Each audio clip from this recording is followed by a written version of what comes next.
ഒരു രോഗശാന്തി ശുശ്രൂഷകൻ ഒരുപാട് പേരെ സൗഖ്യപ്പെടുത്തിയുള്ള രോഗശാന്തി ശുശ്രൂഷകൻ്റെ അടുത്ത് ഒരു ചെറുപ്പക്കാരനെ കൊണ്ടുവരാണ്. അപ്പം അദ്ദേഹത്തോട് പറഞ്ഞു ഇവനെ സൗഖ്യപ്പെടുത്താൻ പറഞ്ഞു. ഇത്രയും പേരെ സൗഖ്യപ്പെടുത്തിയതാണ്. പക്ഷെ പുള്ളിയെ പറഞ്ഞു ഇവനെ സൗഖ്യപ്പെടുത്താൻ ഇപ്പം എനിക്ക് ഇവൻ്റെ സമയമായിട്ടില്ല എന്ന് പറഞ്ഞു. അപ്പോൾ അത് കേട്ട് നിന്ന മനുഷ്യന്മാർക്കൊക്കെ ദേഷ്യം വന്നു. കാരണം ഇവനെ നമ്മൾ ഇത്രയും കഷ്ടപ്പെട്ട് ഇവിടം വരെ കൊണ്ടുവന്നിട്ട് ഇവനെ സൗഖ്യപ്പെടുത്താൻ ഇയാൾക്ക് പറ്റില്ല. അപ്പോൾ ഇയാൾ തട്ടിപ്പാണോ, അയാൾ വെട്ടിപ്പാണോ എന്നൊക്കെ പറഞ്ഞു. പക്ഷെ അപ്പുറത്തിപ്പുറത്തൊക്കെ കുറേ പേര് സൗഖ്യപ്പെടുന്നുണ്ട്. അപ്പോൾ അത് മുഴുവനായിട്ട് തള്ളിക്കളയാനും പറ്റത്തില്ല. നിങ്ങൾക്ക് എന്താ പറയാനുള്ള ഈ ഒരു വിഷയത്തെക്കുറിച്ച്? അതായത് ദൈവമാണ് ഒരാളെ രോഗശാന്തി ശുശ്രൂഷ കൊടുക്കുന്നത്. ദൈവം ഈ ഒരു ശുശ്രൂഷകനോട് പറയാണ് ഇവനെ ഞാൻ സൗഖ്യപ്പെടുത്താൻ പോവാണ്. ദൈവം പറയുമ്പോഴാണ് അവനെ ശുശ്രൂഷകനിലൂടെ അവന് സൗഖ്യം കിട്ടുന്നത്. അത് ശുശ്രൂഷകന്റെ കഴിവല്ല.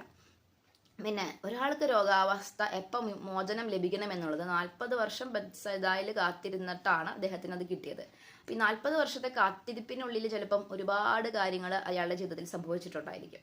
സോ രോഗശാന്തിയെ കുറിച്ച് മാത്രമല്ല, ദൈവം നമ്മളെ ടച്ച് ചെയ്യാൻ വേണ്ടി ഒരു സമയമുണ്ട്. അപ്പൊ നിങ്ങൾ ചോദിക്കും ദൈവം എന്തിനാ വിട്ടു നിൽക്കുന്നത്, മാറി നിൽക്കുന്നത്? അല്ല, എനിക്ക് തോന്നുന്ന ദൈവം കുറെ കാര്യങ്ങൾ നമ്മളെ പഠിപ്പിക്കുകയാണ്. ദൈവം ഒരിക്കലും നമ്മളെ വിട്ടു നിൽക്കല്ല. ദൈവം മാറി നിന്ന് നമ്മളെ ജീവിതത്തിൽ നിങ്ങൾക്ക് ആഗ്രഹിച്ച കാര്യങ്ങൾ ഡിലേ ചെയ്യുന്നതിന് പുറകില് ദൈവത്തിൻ്റെതായിട്ടുള്ള ഒരു കാരണമുണ്ട്. ഇപ്പോൾ 15 വർഷമായി ഞാൻ എൻ്റെ ഗ്രാജുവേഷൻ കംപ്ലീറ്റ് ചെയ്യാൻ ശ്രമിക്കുന്നു.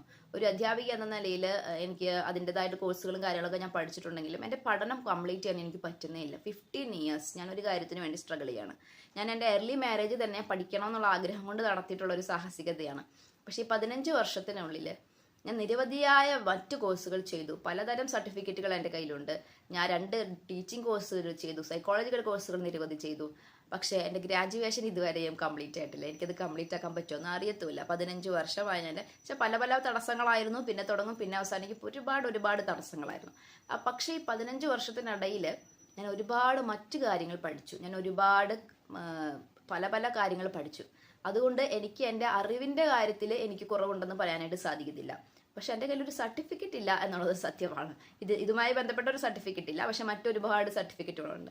സോ ഈ 15 വർഷത്തെ യാത്രയിൽ ഒരൊറ്റ സർട്ടിഫിക്കറ്റ് വേണ്ടിയുള്ള എൻ്റെ യാത്രയിൽ ഒരുപാട് സർട്ടിഫിക്കറ്റുകൾ എനിക്ക് കിട്ടി.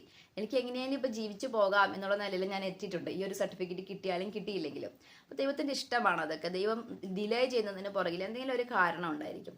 ദൈവമാണ് നമ്മുടെ കാര്യത്തിൽ എപ്പോൾ എങ്ങനെ ഏത് കാര്യത്തിൽ ഇടപെടണമെന്ന് വിചാരിക്കുന്നത്. അപ്പോൾ ഒരിക്കലും ഹോപ്പ് നഷ്ടപ്പെടാതെ നീ കാത്തിരിക്കുന്നുണ്ടോ എന്നുള്ളതിനാണ് പ്രാധാന്യമുള്ളത്. സോ നമ്മുടെ സമയമാകുന്നവരെ കാത്തിരിക്കുക. ദൈവം കാണാഞ്ഞിട്ടല്ല, ദൈവത്തിന് മറ്റെന്തോ ഒരു പദ്ധതി ഉള്ളത് കൊണ്ടാണ്. ദൈവം തീർച്ചയായിട്ടും നിങ്ങളുടെ ആവശ്യങ്ങളിൽ അനുഗ്രഹങ്ങൾ നൽകി അനുഗ്രഹിക്കും. ആമേൻ.